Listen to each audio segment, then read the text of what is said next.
الحمد لله وكفى وسلام على عباده الذين اصطفى أما بعد فأعوذ بالله من الشيطان الرجيم بسم الله الرحمن الرحيم يا أيها الذين آمنوا آمنوا وقال النبي صلى الله عليه وسلم في معنى الحديث إذا فسد أهل الشام فلا خير فيكم صدق الله العظيم وصدق رسوله النبي الكريم ونحن على ذلك لمن الشاہدین والشاکرین والحمد للہ رب العالمین۔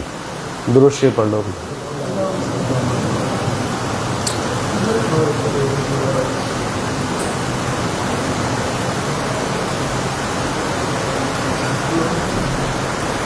اللہ تعالیٰ نے بعض چیزیں انسان میں فطری طور پر رکھی ہیں۔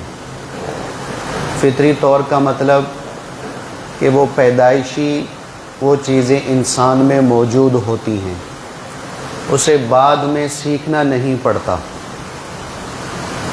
ان فطری چیزوں میں سے جیسے محبت کرنا یہ انسان کی فطرت میں ہے، نفرت کرنا یہ انسان کی فطرت میں ہے، غصہ کرنا یہ انسان کی فطرت میں ہے، پیدائشی ہے۔ اسی طرح غیرت کرنا، غیرت کھانا، غیرت کی جگہ پر غیرت کرنا یہ بھی انسان کی فطرت میں اللہ نے رکھا ہے، یہ کوئی باہر سے نہیں سیکھنی پڑتی۔ اب یہاں پر ان چیزوں میں دو رخ ہیں، ایک صحیح رخ ایک غلط رخ، کہ فطری چیز ہے، اب اس کا رخ کیسا ہے، ٹھیک ہے کہ غلط ہے، اس کو پہچاننے کے لیے اللہ جل شانہ نے اپنا دین نازل فرمایا۔ اللہ جل شانہ نے حضور نبی کریم صلی اللہ علیہ وسلم پر دین نازل فرما کر ان فطری چیزوں کے لیے صحیح رخ اور صحیح سمت مقرر کروائی کہ بھی محبت کرنی ہے تو کس سے اور کس کے لیے، نفرت کرنی ہے کس سے اور کس کے لیے، غصہ کہاں کرنا ہے اور کہاں نہیں کرنا، غیرت کہاں کھانی ہے اور کہاں نہیں کھانی۔ اس سمت کو ٹھیک کرنے کے لیے اللہ جل شانہ نے اپنا دین نازل فرمایا تاکہ اس کے ذریعے سے ہم اپنی سمت کو ٹھیک کر کے اللہ اس کے رسول کو راضی کر کے دین اور دنیا اور آخرت دونوں جگہ ہم کامیاب ہو سکیں۔ تو اب یہ چیزیں ایسی ہیں کہ میں اور آپ اس کو ختم کرنا چاہیں تو ختم نہیں کر سکتے۔ آواز تیز دے دو، کانوں کو لگتی ہے کہ اگر ہم اس کو ختم بھی کرنا چاہیں تو یہ چیزیں میرے آپ کے اندر سے ختم نہیں ہو سکتی۔ ایک فطری پیدائشی اللہ نے یہ چیزیں میرے آپ کے اندر رکھی ہیں، لیکن بنیاد وہی عرض کر رہا ہوں کہ ان کا رخ ٹھیک کرنا ہے، ہم نے ان کا رخ ٹھیک کرنا ہے کہ بھی رخ ہمارا ٹھیک ہو جائے تاکہ ان چیزوں کے ذریعے سے ہم آخرت کما سکیں، نہ آخرت برباد ہو نہ دنیا برباد ہو۔ اس کی موٹی سی ایک مثال دیتا ہوں۔ سیدنا عمر بن خطاب رضی اللہ تعالیٰ عنہ اسلام سے پہلے بھی غصے والے تھے، اسلام کے بعد بھی غصے والے تھے، غصہ نہیں بدلا، غصے والی عادت نہیں بدلی۔ کیوں؟ اس لیے کہ حضور نبی کریم صلی اللہ علیہ وسلم نے ایک بات ارشاد فرمائی ہے کہ اگر تمہیں کوئی یہ کہے کہ بھی یہ پہاڑ یہاں سے چل کر ادھر آ گیا ہے، اگر کوئی تمہیں یہ کہے کہ یہ پہاڑ یہاں سے چل کر ادھر آ گیا ہے، یہ مان لینا، یہ تسلیم کر لینا۔ لیکن اگر تمہیں یہ کوئی کہے کہ اس کی عادت بدل گئی ہے، کا یہ نہ ماننا۔ عادت نہیں بدل سکتی، ہاں عادت کا رخ ٹھیک کیا جا سکتا ہے، جیسے میں عرض کر رہا ہوں کہ عادت کا رخ بدلا جا سکتا ہے۔ عادت انسان سے ختم نہیں ہو سکتی کہ میرے اندر سے یہ عادت ختم ہو جائے، میری یہ فطرت ختم ہو جائے، وہ کبھی بھی نہیں ہو سکتا۔ تو حضرت عمر بن خطاب رضی اللہ عنہ اسلام سے پہلے بھی غصے والے، اسلام سے بعد بھی غصے والے، لیکن اسلام سے پہلے غصے کا رخ کدھر تھا؟ دین کی طرف، کہ دین کے لیے غصہ نہیں، دین پر غصہ ہو رہے ہیں، حضور علیہ الصلوۃ والسلام پر غصہ ہو رہے ہیں، صحابہ پر غصہ ہو رہے ہیں، اور یہ غصہ اس انتہا کو پہنچا کہ نعوذ باللہ حضور نبی کریم علیہ السلام کو شہید کرنے کے لیے نکل پڑے۔ غصہ تھا، لیکن جب اسلام قبول کیا، میرے نبی علیہ الصلوۃ والسلام کی غلامی میں تشریف لے آئے تو غصہ برقرار لیکن رخ بدل گیا۔ پہلے غصہ دین پر تھا، اب غصہ دین کے لیے ہے۔ پہلے غصہ حضور پر تھا، اب غصہ حضور کے لیے ہے۔ پہلے غصہ صحابہ پر تھا، اب غصہ صحابہ کے لیے ہے، اور صحابہ کے دشمن، حضور علیہ الصلوۃ والسلام کے دشمن اور دین کے دشمن جو تھے، سارا غصہ پھر ادھر منتقل ہو گیا۔ تو اسی طرح یہ فطرتی چیز یہ بدلتی نہیں، اس کا رخ ٹھیک کرنا پڑتا ہے۔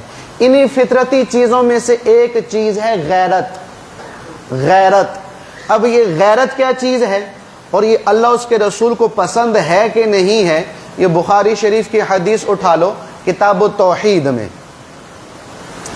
سعد بن عبادہ رضی اللہ عنہ کے سامنے کسی نے بات یہ ذکر کی کہ بھئی اگر کسی کی بیوی کے ساتھ کوئی غیر مرد بیٹھا ہو یا برا عمل کر رہا ہو اور وہ اپنی بیوی کو یہ کرتے ہوئے دیکھ لے تو کیا کرنا چاہیے؟ تو سعد بن عبادہ نے فرمایا کہ میں تلوار نکال کر اس کو مارنے کے لیے اٹھاؤں گا بھی نہیں، بلکہ سیدھی تلوار اس کے گردن میں گھونپ دوں گا۔ میں اتنا بھی انتظار نہیں کروں گا کہ اٹھاؤں پھر وار کروں، نہیں، یوں نکالوں گا، یوں ہی گلے میں ڈال کر اس کے گلے کو پھاڑ دوں گا۔ کیوں؟ غیرت کی، یہ غیرت کے خلاف ہے کہ میری بیوی کسی اور کے ساتھ منہ کالا کرے۔ حضور نبی کریم صلی اللہ علیہ وسلم کو اس بات کا علم ہوا تو اللہ کے نبی علیہ الصلوۃ والسلام نے فرمایا کہ تم سعد کی غیرت پر حیرت کر رہے ہو۔ برا نہیں کہا، نہ اس کو منع کیا کہ یہ سعد نے کیا بات کر دی، کہا تم سعد کی بات پر غیرت کر رہے ہو، میں تم سب سے زیادہ غیرت مند ہوں اور میرا اللہ سب سے زیادہ غیرت مند ہے۔ گویا اللہ کو غیرت پسند ہے، غیرت کرنا پسند ہے، لیکن جیسے میں نے عرض کیا کہ غیرت کا رخ ٹھیک ہو، غیرت کا رخ غلط نہ ہو، ٹھیک رخ ہوگا تو یہ غیرت اللہ کو بھی پسند، اس کے حبیب علیہ الصلوۃ والسلام کو بھی پسند، اور یہ فطری چیز ہے، اور یہ فطری چیز میں آپ اپنے اندر سے نہیں نکال سکتے۔ اب اللہ کی غیرت کیا ہے؟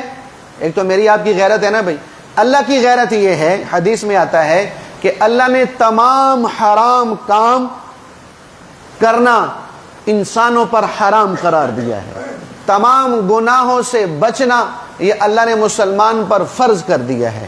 اللہ کی نافرمانی کرنا، رسول کی نافرمانی کرنا، اس کو اللہ نے شریعت کے خلاف قرار دیا ہے، اس کا نام غیرت ہے، یہ غیرت کہلاتی ہے اللہ کی طرف سے۔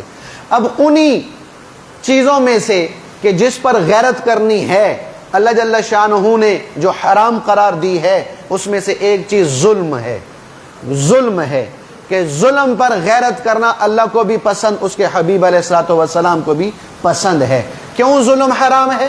اس لیے کہ اللہ جل شانہ نے خود حدیث قدسی میں بیان فرمایا، اے میرے بندو، میں نے اپنے اوپر ظلم حرام قرار دیا ہے، لہٰذا تم بھی ایک دوسرے پہ ظلم نہ کرو، کہ جو چیز میں نے اپنے اوپر حرام کر لی ہے وہ تم پر بھی حرام ہے، کہ کوئی کسی قوم پر قومیت کی بنیاد پر، کوئی کسی قوم پر لسانیت کی بنیاد پر، کوئی کسی قوم پر زبان کی بنیاد پر، کوئی کسی قوم پر سیاست کی بنیاد پر، کوئی کسی قوم پر مذہب کی بنیاد پر ظلم نہ کرے، کوئی فرد ظلم نہ کرے، کوئی قوم قبیلہ ظلم نہ کرے۔ کیوں؟ اس لیے کہ اللہ ظالم کے ساتھ نہیں ہے چاہے مسلمان ہو، اللہ مظلوم کے ساتھ ہے چاہے کافر ہی کیوں نہ ہو۔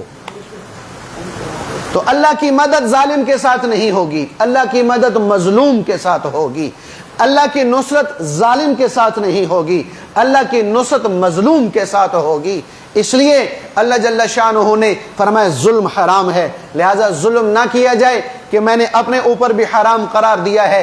اے میرے بندو، میں تم پر بھی حرام کرتا ہوں کہ کوئی فرد، کوئی قوم، کوئی قبیلہ کسی پہ ظلم نہ کرے۔ تو یہ ظلم اللہ کو برداشت نہیں۔ کیوں برداشت نہیں؟ اس لیے کہ اس میں اللہ کی اس بنیاد پر نافرمانی ہو رہی کہ اللہ واضح طور پر اعلان کر رہا، میرے بندو، جب میں نعوذ باللہ ظالم نہیں ہوں، حالانکہ میرے پاس اختیار ہے، قدرت ہے، طاقت ہے، مجھے کوئی پوچھ نہیں سکتا، میرے مقابلے میں کوئی کھڑا نہیں ہو سکتا، میرے خلاف کوئی کیس نہیں کر سکتا، میرے خلاف کوئی عدالت نہیں لگ سکتی، میرے خلاف کہیں پر کسی کی بات نہیں پہنچ سکتی، کہ مجھ سے اوپر ہے ہی کوئی نہیں۔ جب میں صاحب اختیار ہو کر، صاحب قدرت اور ملک رکھ کر بھی ظلم نہیں کرتا، تو تمہاری کیا حیثیت، تمہاری کیا اوقات، تمہارا کیا مقام، تمہارے پاس کیا اختیار، تمہارے پاس کیا قدرت، تمہارے پاس کیا ملکیت ہے، پھر تم کیوں ظلم کرتے ہو؟ اس لیے اللہ کو یہ ظلم پسند نہیں ہے، اور ظالم کے خلاف اللہ بھی کھڑا ہے، اس کا رسول صلی اللہ علیہ وسلم بھی کھڑے ہیں۔ یہاں تک کہ اگر کوئی قوم اور قبیلہ، کوئی فرد کسی ایک عورت پر یا ایک مرد پر بھی ظلم اور زیادتی کرتے تھے تو حضور نبی کریم علیہ الصلوۃ والسلام جیسی شخصیت خود تلوار نکال کر اس مظلوم کی فریاد کے لیے نکل جایا کرتے تھے۔ حضور نبی کریم علیہ الصلوۃ والسلام کے زمانہ میں یہودیوں کے 3 بڑے قبیلے تھے۔ قبیلہ بنو قینقاع، یہ قباء اور مدینہ کے درمیان، مسجد قباء اور مدینہ کے درمیان یہ قبیلہ تھا۔ دائیں بائیں 2 اور قبیلے تھے، قبیلہ بنو قریظہ اور قبیلہ نذیر، یہ تینوں یہودیوں کے قبیلے تھے، اور ان تینوں کے ساتھ اللہ کے نبی نے ایک معاہدہ کیا تھا جسے میثاق مدینہ کہا جاتا ہے۔ میثاق مدینہ معاہدہ یہ ہوا تھا کہ بھئی نہ تو ہم ایک دوسرے کے ساتھ جنگ کریں گے، اور نہ ہم تمہارے دشمنوں کا ساتھ دے کے تمہارے خلاف آئیں گے، نہ تم ہمارے دشمنوں کے خلاف مل کر ہمارے خلاف آؤ گے، اور اگر ہمارا دشمن ہم پر حملہ کرے گا تو تم میری مدد کرو گے، اور اگر تمہارا دشمن تم پہ حملہ کرے گا تو ہم مسلمان تمہاری مدد کریں گے۔ یہ میثاق مدینہ کہلاتا ہے۔ ان میں یہ 3-4 شرطیں یہ بھی تھیں۔ لیکن ان تینوں قبیلوں نے، جو یہودی تھے، جو نسلاً شرارتی ہیں، فطرتاً شرارتی ہیں، جیسے میں نے عرض کیا کہ ان کی عادت میں یہ گھٹی میں پڑا ہوا ہے شرارت کرنا، فساد کرنا، اور دنگا اور علاقے میں بد امنی کو قائم کرنا، اور وعدہ وفا نہ کرنا، اور منافقت کرنا، اور مسلمانوں میں پھوٹ ڈالنا، مسلمانوں میں جو ہے وہ مسلمانوں میں شرارتیں کرنا، اور مسلمانوں کا تعصب ان کے دلوں میں بھر بھر کر کوٹ کوٹ کر رکھا ہوا ہے، جس کی مثال آج کا یہودی بھی عملاً پیش کر رہا کہ آج کا یہودی بھی یہ چاہتا ہے کہ ہم دنیا میں ایک مسلمان بھی زندہ نہیں دیکھنا چاہتے، ایک مسلمان بھی زندہ نہیں دیکھنا چاہتے، کہ مسلمان کا بچہ بھی تمہیں مل جائے اس کو ذبح کرنا تمہارا دینی فریضہ ہے۔ یہ یہودیوں کی تعلیمات میں سے ایک تعلیم ہے۔ تو جنگ بدر ہو گئی، جنگ بدر ہوئی رمضان میں، 17 رمضان کو 2 ہجری کو تو یہودیوں نے بنو قریظہ، بنو نذیر اور بنو قینقاع، اب اصولاً تو یہ چاہیے تھا کہ جب جنگ شروع ہو گئی ہے تو یہ یہودی بھی حضور نبی کریم علیہ الصلوۃ والسلام کی مدد کے لیے میدان بدر کی طرف چل پڑتے، یہ مدد کے لیے نہیں آئے، عہد توڑ دیا۔ تو اللہ کے نبی علیہ الصلوۃ والسلام جنگ بدر سے فاتح ہو کر واپس آ گئے۔ تو کیا کیا کہ 15 دن کے بعد بنو قینقاع پہ اللہ کے نبی نے حملہ کر دیا، ان کے ساتھ جنگ شروع کر دی۔ بنیاد کیا بنی، میں جو بتانا چاہتا ہوں، بنیاد یہ بنی کہ مسلمانوں کی ایک عورت تاجرہ تھی، وہ اپنا تجارت کا سامان لے کر بنو قینقاع یہودیوں کے بازار میں گئی اس کو بیچنے کے لیے، سامان اس نے بیچ دیا، اب اس کے پاس پیسے آ گئے، تو اب وہ ایک سنیار کے دکان پہ چلے گئی سونا خریدنے کے لیے۔ اب وہ سونے کی دکان پہ گئی تو وہ دکان کا جو مالک تھا وہ یہودی تھا۔ اب اس عورت نے چونکہ شرعی لحاظ سے پردہ کیا ہوا تھا، اب وہ ایسے بے غیرت تھا، بے ایمان تھا کہ وہ اس کو بے پرد کرنا چاہتا تھا کہ میں اس کا چہرہ دیکھوں، میں اس کی شکل دیکھوں، اس کا لباس دیکھوں، اور اس کا میں جو ہے وہ جسم دیکھوں، وہ یہ چاہ رہا تھا۔ اب اس نے بڑا زور لگایا، مسلمان تو مسلمان عورت تھی، حضور کا زمانہ تھا، ایمان والی تھی، اس کی بات تسلیم نہ کی۔ اب اس نے کیا کیا، وہ عورت اٹھی مڑنے کے لیے تو اس نے اس کے برقعے کا جو پلو تھا وہ اپنے دکان کے کسی کیل کے ساتھ لٹکا دیا۔ اب اس عورت نے اٹھنے کے لیے جھٹکا دیا اور آگے چلی تو کیل کے ذریعے سے کپڑا لٹکا ہوا تھا تو اس کا پردہ بے پرد ہو گیا، چہرے سے کپڑا اتر گیا۔ اس عورت نے وہاں چیخنا چلانا شروع کر دیا، مسلمانوں کو آواز دینا شروع کر دی، تو ایک مسلمان دوڑتا ہوا آیا اپنی اس بہن کی مدد کرنے کے لیے، کہ وہ بیٹی نہیں تھی اس کی، نہ اس کی بہن تھی، نہ اس کی ماں تھی، نہ اس کی بیوی تھی، میں غیرت بتا رہا ہوں کہ صرف وہ مسلمان تھی۔ ایک مسلمان عورت کی مدد کے لیے ایک انجان آدمی آیا، مسلمان آیا، اس نے اس کو سارے معاملات بتائے کہ میرے ساتھ اس بے ایمان نے یہ کیا ہے، اسی وقت اس مسلمان نے غیرت کا اظہار کرتے ہوئے تلوار نکالی اور اس یہودی کی گردن کو اڑا دیا، وہی اس موقع پہ قتل کر دیا۔ پھر اور مسلمان بھی اکٹھے ہو گئے، ادھر سے یہودی اکٹھے ہو گئے، یہودیوں نے بھی حلہ گلہ کیا، مسلمانوں کے ساتھ جنگ شروع کر دی، اس جنگ کو لوگوں نے رفع دفع کروا کے ختم کروا دیا۔ یہ صحابی مدینہ پہنچے، حضور نبی کریم صلی اللہ علیہ وسلم کو ساری بات بتائی۔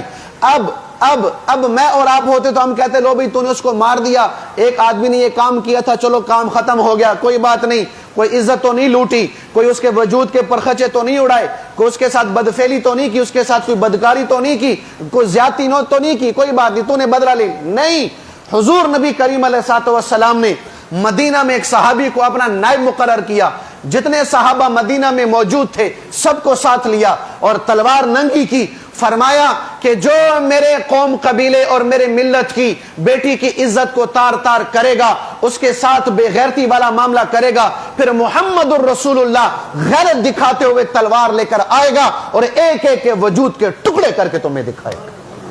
یہ میرے نبی نے غیرت والا مظاہرہ فرمایا اور آئے ہیں۔ بنو قینوقاع سے جنگ کی ہے، جب بنو قینوقاع سے جنگ کی، بنو قینوقاع سارا اپنے جو ہے وہ حویلیوں میں چلا گیا اور اپنے قلعوں میں چلا گیا، اندر جا کے اس نے اپنا کو محصور کر لیا۔ 15 دن تک میرا نبی اس قلعے کا محاصرہ کر کے صحابہ کو لے کر وہاں بیٹھا ہوا کہ تم میں سے کوئی باہر آئے گا، میری تلوار کو وہ دیکھے گا، میری تلوار کی دھار سے وہ مقابلہ کرے گا۔ 15 دن میرے حبیب علیہ السلام نے ایک عورت کی پکار پر، ایک عورت کے لیے غیرت دکھاتے ہوئے پورے قبیلے سے میرے نبی نے ٹکر لی ہے، اور ایسی مسلمان کی عزت بیان فرمائی، ایسی ایک عورت کی مقام بیان فرمایا کہ میری امت، میرے قوم قبیلے کی ماں بیٹی کی عزت اتنی عزیز ہے کہ اس کے لیے میں اور میرے صحابہ اللہ کے نام پر اور اس کی عزت کے لیے غیرت دکھاتے ہوئے اپنے آپ کو بھی شہید کروانے کے لیے تیار ہیں۔ یہ غیرت کا مظاہرہ میرے حبیب علیہ السلام کر رہا، اور اس امت کے لوگوں کو، اس امت کے حکمرانوں کو، اس امت کے بڑوں کو، اس امت کے اقتدار والوں کو، اس امت کے طاقتور اداروں کو میرا حبیب پیغام دے رہا ہے کہ میری ایمان والی بیٹی، ماں، بہن دنیا کے جس کونے میں بھی مظلوم ہے، اس کی مدد کرنا یہ تمہاری غیرت کا تقاضا ہے۔ تم اگر مدد نہیں کر رہے تو سمجھو تمہارے اندر جو وہ غیرت تھی وہ مر چکی ہے، تمہارا جو ضمیر تھا وہ سو چکا ہے، تمہاری جو غیرت ہے وہ خواب خرگوش میں غرق ہو چکی ہے۔ لہٰذا اپنی غیرت کو دیکھو، اپنے ضمیر کو دیکھو کہ کہیں میں بے غیرت تو نہیں ہو رہا، کہیں میں بے ضمیر تو نہیں ہو رہا۔ تمہاری غیرت کا تقاضا یہ ہے کہ دنیا کے جس کونے میں بھی میرے ماننے والی پر زیادتی ہو رہی، جتنی تمہارے اندر تو قوت، استعداد اور صلاحیت ہے، اس اعتبار سے تم نے اس مسلمان بیٹی کی مدد کرنی ہے۔ ہو رہی ہے؟ بولو بھائی۔ کوئی مسلمان غیرت مند، کوئی حکمران غیرت مند یہ کام کر رہا ہے؟ ہماری عافیہ صدیقی، ہماری بہن، اس قوم کی بیٹی، کتنا عرصہ ہو گیا ہے کہ بے گناہ کافروں کے جیلوں میں پڑی ہوئی ہے۔ میں نے اس دن ایک دوست سے بات سنی، یقین مانے میری تو نیند اڑ گئی تھی، بال میرے کھڑے ہو گئے تھے۔ وہ کہنے لگا کہ مولوی صاحب اس کی بہن نے ہمیں بتایا ہے، عافیہ صدیقی کی بہن نے ہمیں بتایا کہ عافیہ صدیقی کے ساتھ یہ کیا گیا تھا کہ جب اس کو شروع میں قید کیا گیا تو اس کو مردوں کے جیل خانے میں رکھا گیا تھا، مردوں کے جیل خانے میں، اور برہنہ کر کے سالوں سال اس کو بٹھایا ہوا تھا مردوں کے جیل خانوں میں، اور اس کے سامنے قرآن کو لایا جاتا تھا، قرآن کو اس کے صفحات پاڑھ کر اس کے ساتھ وہ استنجا کرتے تھے اور گٹر میں بہا دیا کرتے تھے۔ اور وہ کہنے لگی کہ عافیہ صدیقی نے مجھے بتایا ہے کہ قرآن کے 7ویں سپارے کے صفحات کو پاڑھ کر میرے پاس یوں پھینک کے کہا کرتے تھے کہ اپنا جسم چھپانا ہے تو تمہارے چھپانے کے لیے قرآن کے کاغذ ہیں، اس کے علاوہ تم اور کوئی تمہیں چیز نہیں ملے گی کہ جس سے تمہارا جسم چھپا سکو۔ عافیہ صدیقی یہی چیختی تھی، او ظالمو، مجھے مارنا ہے مار دو، مجھے نوچنا ہے نوچ دو، وجود کے ٹکڑے کرنے کر دو، کتوں کے سامنے ڈال دو، میری بوٹی ادھیڑ دو، لیکن میرے سامنے قرآن کی بے حرمتی نہ کرو۔ کون سا مسلمان غیرت مند،